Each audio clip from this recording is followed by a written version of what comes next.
Edwards, consultor de mercado da Roach Ag Marketing, conosco na manhã dessa terça-feira, 5 de setembro, já chegando com essa notícia preocupante para os produtores dos Estados Unidos, baixo nível das águas do Mississippi. Bom dia, Aaron. Preocupante essa notícia e temos que ficar de olho como isso impacta nos preços e na competitividade dos grãos norte-americanos. Seja bem-vindo, meu amigo. Bom dia, exatamente. Eu tenho clientes que trabalham, o Rio Mississippi, ele faz a divisa ali entre Missouri e Illinois. Eu tenho clientes, nos dois estados, mas em Illinois que entregam diretamente no Rio, né? Eles moram próximo o suficiente para fazer entregas e realmente eles até conseguiriam colher cedo, aproveitar um bom preço, mas a logística, de fato, a logística de entregar e dar volta no porto e voltar está comprometida. Então, realmente é algo que a gente já está vendo, já está mexendo na tomada de decisão.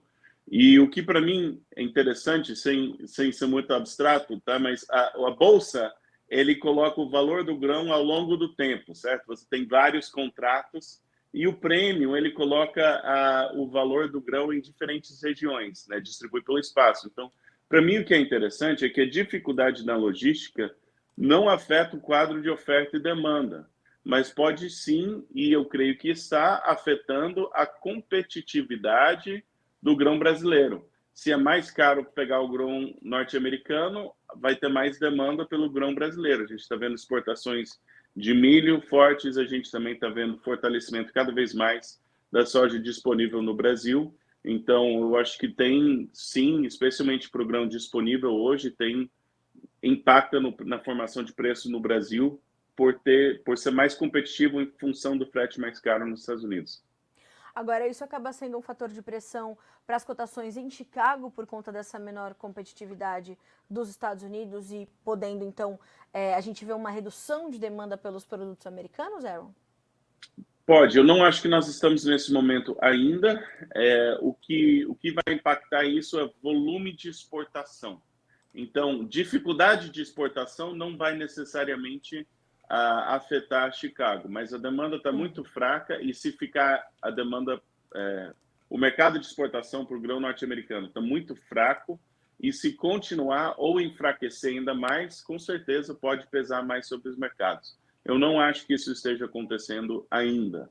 Eu acho que, por enquanto, é um desafio logístico que está se ajustando em custo de frete, custo em prêmio, em diferentes regiões. Então, não está mexendo na bolsa, na minha opinião, hoje. Está mexendo no mover do grão e nos custos, né, entre o comprador e o produtor, não na bolsa.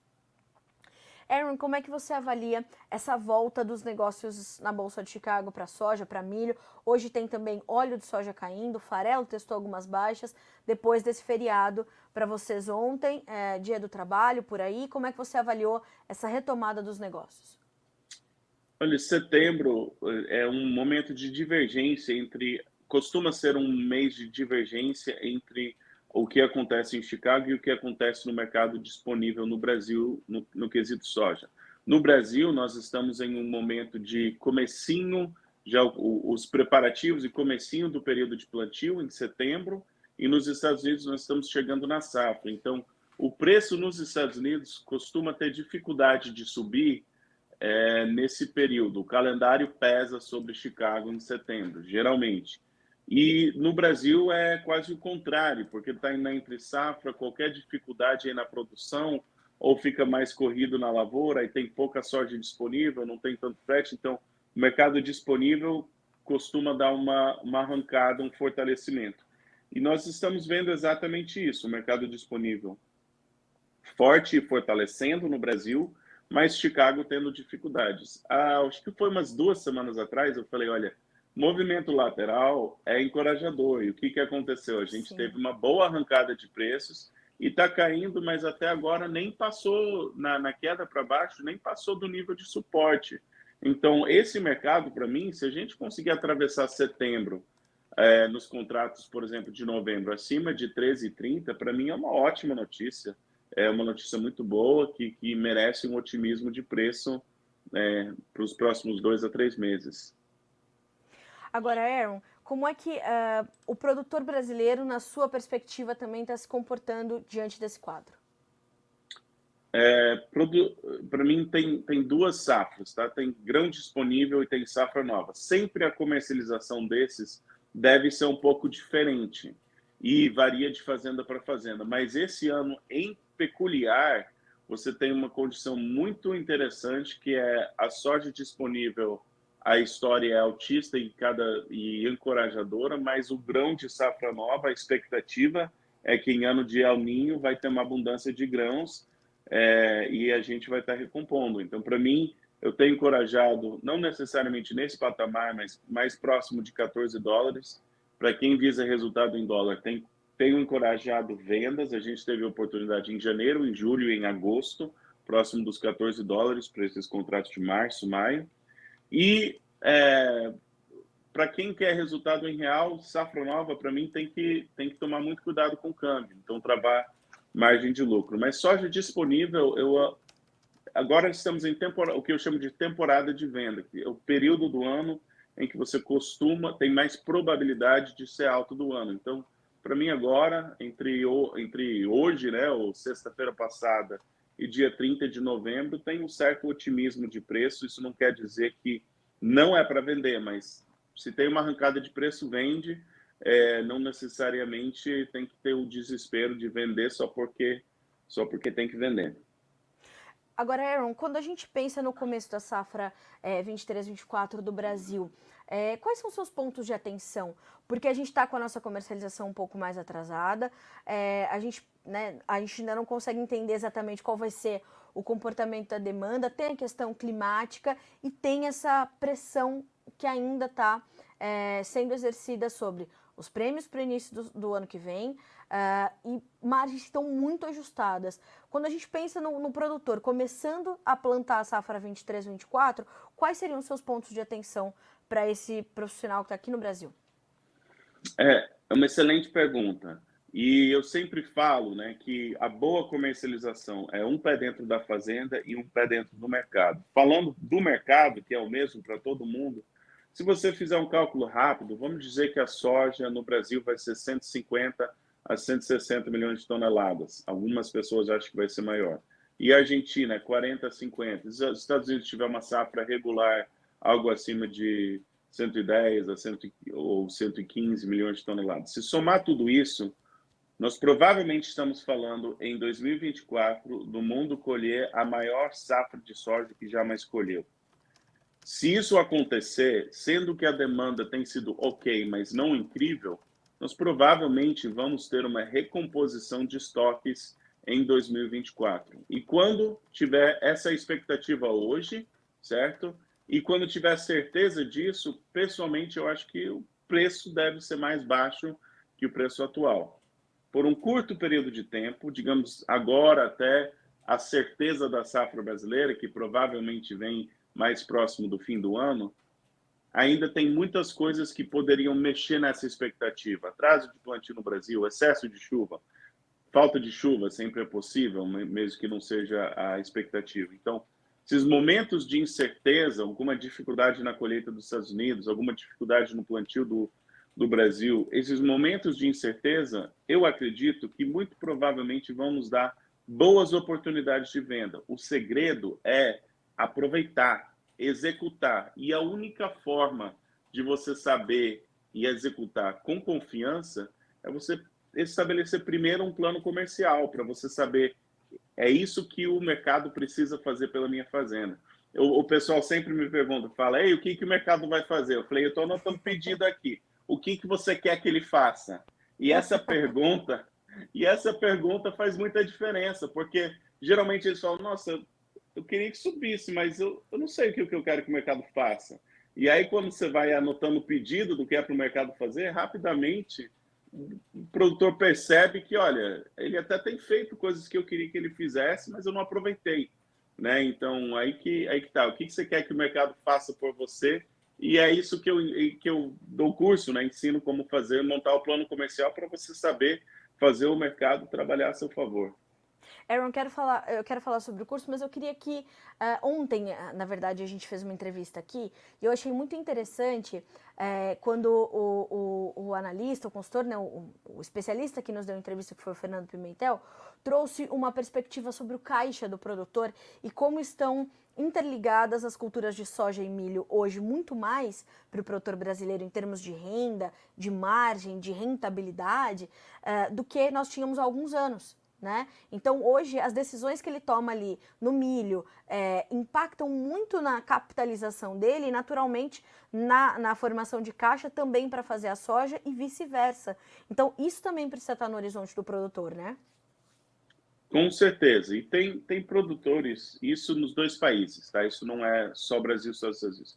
Tem produtores que eles falam, eles comercializam tudo separado. Não, a minha soja tem que dar lucro, meu milho tem que dar lucro, meu, sei lá, boi gordo tem que dar lucro, certo? Tudo é separado. E tem produtores, e eles querem, inclusive, que o fluxo de caixa seja separado, entendeu? E tem produtores que eles mesclam um pouquinho mais, eles falam, tá, rentabilidade eu vou olhar cultura por cultura, mas o fluxo de caixa é diferente. Não tem necessariamente um certo ou um errado, mas a verdade é que quanto mais diversificado você fica, você tem mais opções. E o bom disso é que você consegue falar, tá, a soja está em alta, eu vou vender soja para eu segurar meu milho, ou vice-versa. E você consegue administrar isso. Mas o segredo disso é você entender exatamente o que precisa acontecer. Porque o que acontece muitas vezes é que acaba vendendo o que é mais fácil. Eita, o meu armazém está cheio de soja, mas eu estou colhendo milho, vou ter que vender o milho. E talvez não era a decisão certa. Então, tem que ter muita consciência disso e não só vender. Tem que ter uma estratégia comercial para a soja, uma estratégia comercial para o milho. E, obviamente, nos dois você vai ter que ter um confronto ali para você fazer caixa. De fato, tem mudado o comportamento do produtor brasileiro e eu acho que, em grande parte, o acúmulo de soja nessa altura do campeonato que a gente está vendo é em função de muitos produtores conseguirem se capitalizar com vendas de milho, né? Mas isso também lá para frente pode criar uma escassez maior de milho. Agora, Aaron, queria agora sim falar um pouquinho sobre o clima, perdão. Eu tô tão focada na questão do clima aqui no Brasil hoje, por conta desse ciclone e tudo mais, perdão, sobre o curso. E hoje é a primeira aula ao vivo e ainda dá tempo de se inscrever, né, Aaron? Sim, ainda dá tempo. Hoje vai ser ao vivo.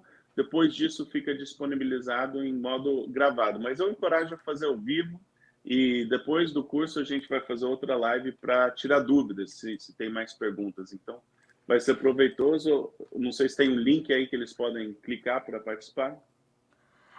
Tem sim, a gente já está colocando aqui no nosso chat, até porque, né, Aaron, agora é um período determinante para o produtor definir esse plano comercial. Eu estava ali acompanhando alguns materiais que o pessoal que está, né, da nossa equipe que está te auxiliando nessa comercialização do curso e tudo mais, disponibilizando isso para a nossa audiência. Você faz ali alguns questionamentos importantes. Você já arrumou sua plantadeira, seu trator já está alinhado, está tudo pronto, seus insumos já estão aí, mas e teu plano comercial? Vai começar a plantar soja sem pensar em como vai vender essa soja, né, Aaron?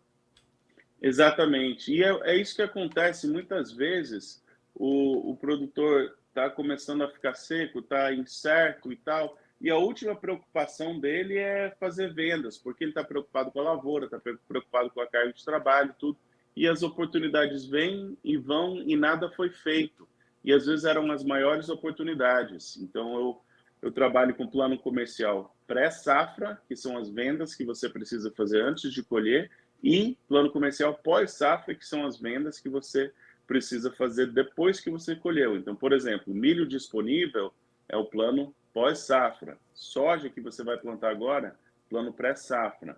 Participe do curso, eu explico detalhe por detalhe como montar esse plano para entrar com o pé direito na comercialização desse ano. Bom, Aaron, a gente já deixou aqui disponibilizado o link para quem quiser fazer a sua inscrição. Hoje a primeira aula acontece às 19 horas, certo? Sim, horário de Brasília. Horário de Brasília, e nada melhor do que participar do ao vivo, porque você certamente vai ali atendendo a sua audiência, atendendo aos seus alunos, tirando suas dúvidas, o que já faz muita diferença, né? Exatamente. E para mim é bom fazer o curso todo, porque o que acontece? Assistir uma, duas aulas, aí começa o plantio, aí você acaba não fazendo o que precisava ser feito. Então é bom, faz tudo, separa 2 horas, venha participar, faz. Se tiver mais dúvidas, a gente tira depois.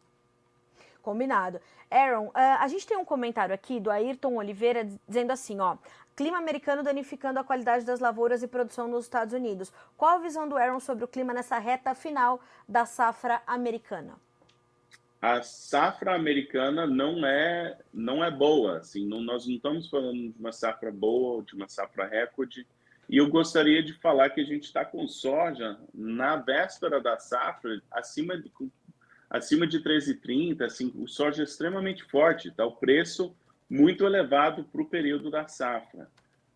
O milho é um pouquinho mais preocupante porque ainda tem milho da safra velha por aqui e tem milho de safra nova chegando, mas vai ser uma safra mais curta nos Estados Unidos e a demanda disso nós vamos ter que ver. Quem consegue a demanda é o Brasil, os Estados Unidos, e isso tem dado uma força para o preço no Brasil. O que é muito difícil, é importante observar é que o mercado é feito de comprador e vendedor. Então, uma safra menor que está disponível, como vai estar daqui a poucas semanas, quando as colheitadeiras começarem a rodar, ainda é grão disponível, mesmo que é uma safra mais curta. Então, nós estamos nessa queda de braço que fala, olha, mas não tá, o clima não está ruim? Não, sim, está ruim, a safra vai ser curta, mas vai chegar. E vai ter grão nos Estados Unidos. Não tem soja hoje, tem quase nada de soja, e vai ter bem mais soja assim que as colheitadeiras começarem a rodar.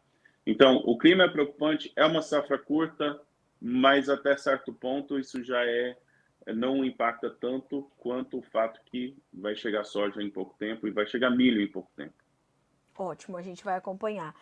Aaron, o Vinícius Chambré está perguntando quantas aulas serão do curso. Hoje vai ser um aulão. Depois eles vão cortar na gravação, creio que serão umas 4 ou 5 aulas depois de cortado e editado. E também nós vamos fazer mais 2 lives de tirar dúvidas. Então, o conteúdo programático vai ser cortado em, eu acho que 4 ou 5 aulas, que pode assistir, e daí mais 2 aulas nas lives para tirar dúvidas. Mas hoje é um aulão de 2 horas, como na universidade, né? Vai ter um tira-dúvidas breve ali, mas é conteúdo diretão. Maravilha. Aaron Edwards, obrigada, meu amigo, mais uma vez pela participação aqui no Bom Dia Agronegócio. Sempre fica muito mais rico fica mais rica a nossa abertura de mercado com a tua participação por aqui. Obrigada. Boa aula para você e para os teus alunos hoje. E a gente continua se falando, meu amigo. Até mais. Um abraço. Abraço.